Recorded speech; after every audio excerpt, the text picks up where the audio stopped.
Where the majority of the problems present themselves in the squat is in the bottom.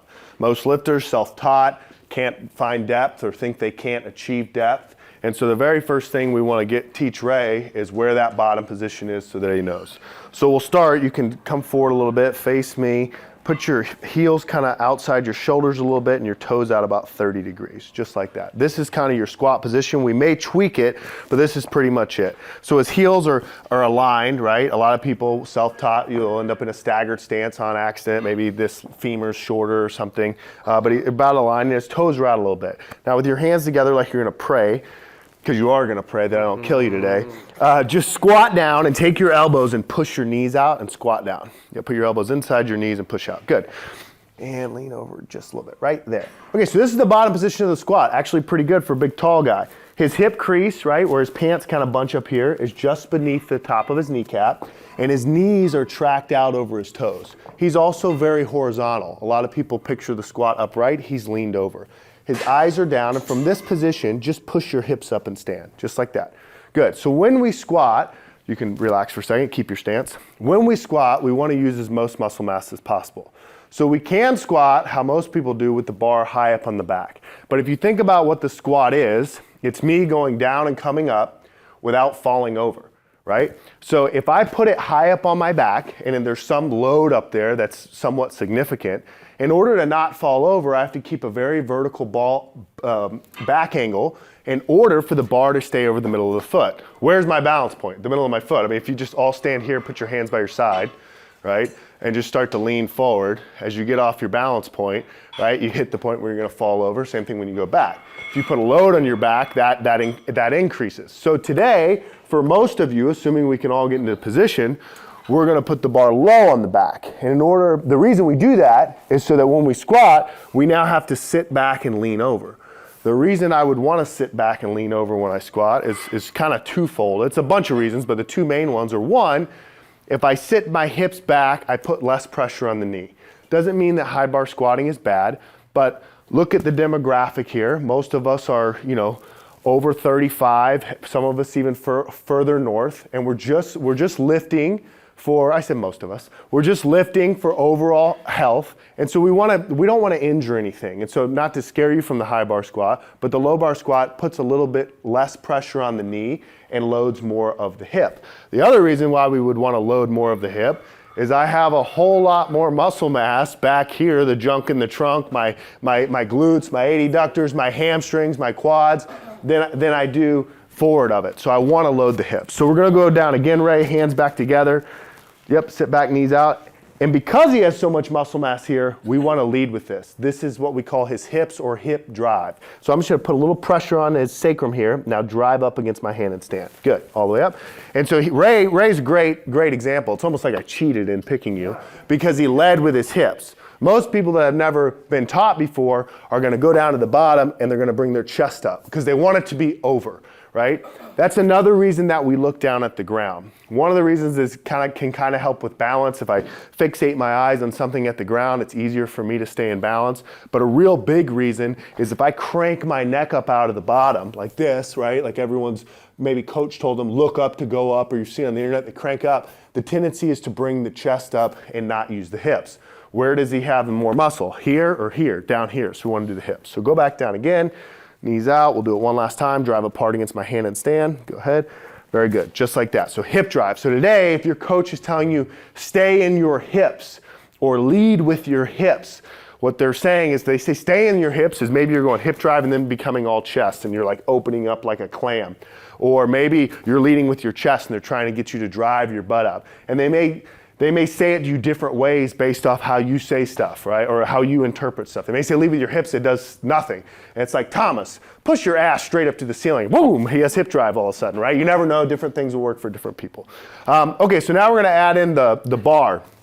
So not to insult anyone's intelligence, but we're from all different backgrounds here. This is a power rack. These things are called J-hooks or J-cups. And this thing on the side is called a barbell. We're going to grab a J-hook and we're actually going to squat on the outside of the rack. We'll talk later safety and why usually you should squat inside the rack, but for you guys to be able to see things right now, we'll be on the outside. So when Ray comes back out to the outside, he's going to put it so that the bottom of the J hook's about at his sternum. So grab the bar there and lay it up on the rack. Yeah, all right, it's gonna be fun. Okay, so when he walks up to the bar, come this way a little bit and just stand. It's kind of just above his pecs or just above his sternum, and that's because it's not gonna sit up here. So a lot of people right off the bat will set up their bar too high or too low. If it's too low and you're an older dude with poor shoulder flexibility, you're gonna not be able to get in the correct position. Sometimes Daniel, bicep tendonitis is simply from people walking it out of the rack incorrectly because they can't get a good grip on the bar where the load's supporting it. And if it's too high, they can't get the bar low enough or they're using their tippy toes. I noticed that your rack had the spacing for the holes is closer together. Mine's about 2 inches apart. Yeah, so it just depends on the rack. This is 2 inches and then it drops down to an inch here. That's an inch and a half throughout. But okay, so he's at the right height. So first, for him, we're gonna start with a nice wide grip out here and his thumb is gonna go on top of the bar. And I'm gonna start with his thumb on top of the bar, but I'll tell you right now, this is probably the least significant part of this. Daniel talked about when he was welcoming himself, he started with thumb over, then he went to thumb around, then he brought his grip in. Your grip on the bar is not, how your hand is positioned is not what's important.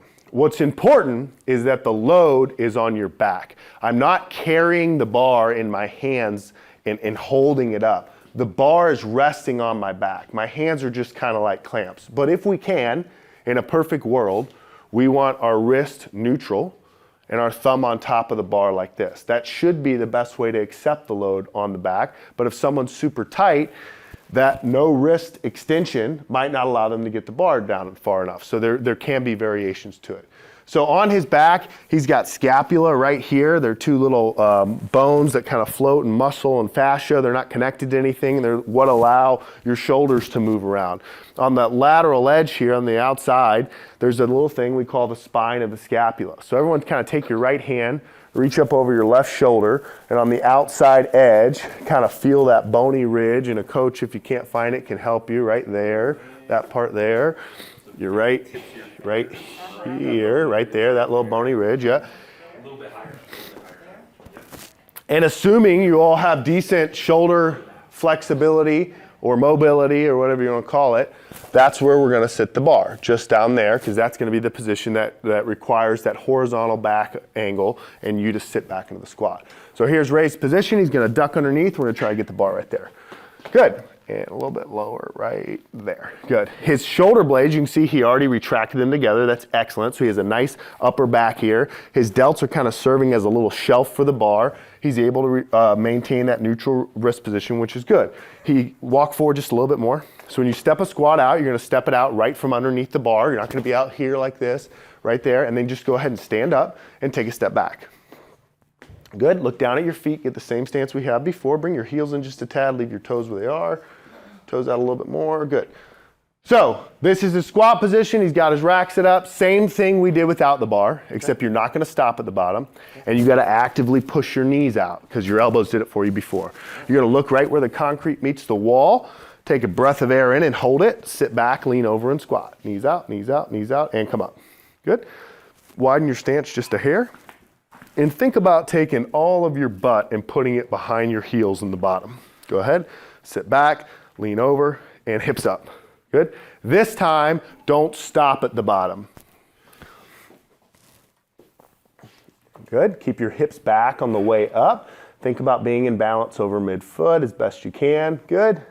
2 more. Okay. Pause at the top. I want your hips and your knees to break at the same time. Bend them both. Okay. Everyone see how his knees are late right now? Hips up. Come up. We're going to do an extra one. So right now, Ray, look at me real quick. You're going hips, knees. I want you to think knees first and do them both at the same time. Go ahead. There you go, and come up. Very good. And walk it forward till it hits the rack and squat it down. And some of the things that can get you, good job, Ray. Some of the things that can get you are just simple things like that, right? You see how he put the bar up? He walked in, hit the uprights, and then squatted it down. He didn't up here, right? Who said they had a knee problem? Gene, right? Gene, we don't want Gene with 225 on her back start to look for the J hooks and all this like twisting start to happen. This is such an important topic that we have an entire YouTube video on it that you can watch. But we want to rack the bar correctly. If you walk forward and you hit the face of the J hook, that also tells you that you set your J hooks up correctly. If he had hit up here, they're too low. If he had knocked this or needed to go on his tiptoes, they'd been too high, okay? Okay, so that's the basics of it, and we'll clean you up pretty good. Now we want to talk breathing. So when we squat, most of you guys know, when we do a lot of these lifts, we don't want our back moving around, right? Our low back or really our upper back. Does it mean that our back can never bend and we can lift things? No. But what it means is we don't want a whole bunch of movement while we're under load. So the way that I hold my low back, my lumbar, these two muscle bellies on either side of my spine, is actually by bracing my abs. So it's something that we call the Valsalva maneuver. So I'm bracing my abs in order to fill this corridor with air and pressure so that my back doesn't move. And the way I like to teach it is to think about stopping an audible cough. And I'm gonna do it, you're all gonna giggle at me, and then I'm gonna say, nope, really, you all have to try it, and then you'll all try it, and then you'll understand what I'm talking about. So, you're gonna take a big breath of air, not in my mouth like a blowfish, not like I'm going to the bottom of a pool, right? Down into my diaphragm, down into my belly. So I take a big breath of air, and then I'm gonna go exhale it like I'm gonna cough, but I'm gonna seal it right here at the throat, what's called the glottis. So it looks like this for me. Wouldn't do that. My abs get really hard, right? So everyone try it now. Take a big breath of air and feel your abdomen get tight, right? You can feel it all right, boom. Even if you don't have abs, it's all of a sudden like, whoa, I do have abs. I just covered them up with something, right? So they're in there. That's how you're gonna breathe every time. Sometimes for new people, I make you make the noise because it makes you actually set your abs, but you don't have to, right? Now when you squat, I go, right, and I learn how to brace and to set my abs, and that keeps my low back from moving around. In all of these lifts, that is going to be very, very important, but particularly in this one. So let's do another set, Ray. Get your grip, focusing on bending the knees and the hips at the same time. Stand up, step back, stance looks good. Big breath, brace your abs, hold it, sit back. Hips up first. Knees still a little bit late. Think about starting with your knees. There you go. Very good. Set of 5. Good. And one more. Knees a little late there, but that's all right. And walk forward. And what do you weigh, Ray? 260. 260. So if you guys have read the book, or who looked at the pictures, Jason, right? You'll see, or the front of the book, it's that stick figure, or the front of the book's actually a man, right? And there's a line that shows bar on the position of his back with it over the middle of the foot. And so you get all motivated. Jason looks at the pictures. Okay, it's supposed to look like that. He grabs the empty bar. He sets up his camera. He does it. He's like, my bar's like way forward to mid-foot. Like, why am I all screwed up? Well, 260 you said, right? At 260 versus 45, this bar's not going to travel right over his foot because his center of mass isn't where the bar is. Now, as the weight in the bar goes up and this becomes his center of mass, then that bar is going to travel in a straight line. So some of you today, as you start warming up, you'll feel yourself a little bit forward. That's normal. As the load on the bar goes up, you'll kind of feel that balance point. But what we call the master cue, which is very important, is from even when it's just empty bar, think in your mind. Think of the front of the book. Think of that red line going from just beneath the spine of the scapula down in the middle of the foot, and I think of like a shaft, right? Like a shaft that the bar's traveling in, and I'm trying to keep it, well, let's think of it this way. The bar's in a shaft, and if you touch either of the shafts on either side, then you get electrocuted and you die, right? So as I go down, I don't want to go forward, I don't want to go back, I want to travel in a straight line right over the middle of the foot, okay? Questions on the squat? Have you ever lost your mobility? Have I ever lost my mobility? What do you mean by that? Like ankle, knee, hip, tight? It affects all of that a tremendous amount. Yeah, I mean, so the biggest thing, there's a lot of discussion on the internet on like mobility and stretching and flexibility, and we'll cover some of that later, but what I would tell you is this. One of the reasons we picked the lifts that we picked is because if you train them, it's going to serve as mobility work.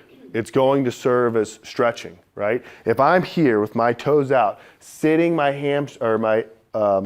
my hips back, shoving my adductors out, what am I doing? I'm stretching out my hips. I'm doing mobility work for my hips. And so I'm not gonna walk into the bar and load 500 and do that. I'm gonna walk in and I'm gonna start with 45. When Braden did 485 this week, he didn't come into the gym and say, I'm a power lifter, I'm strong, shit, I'm gonna start with 315.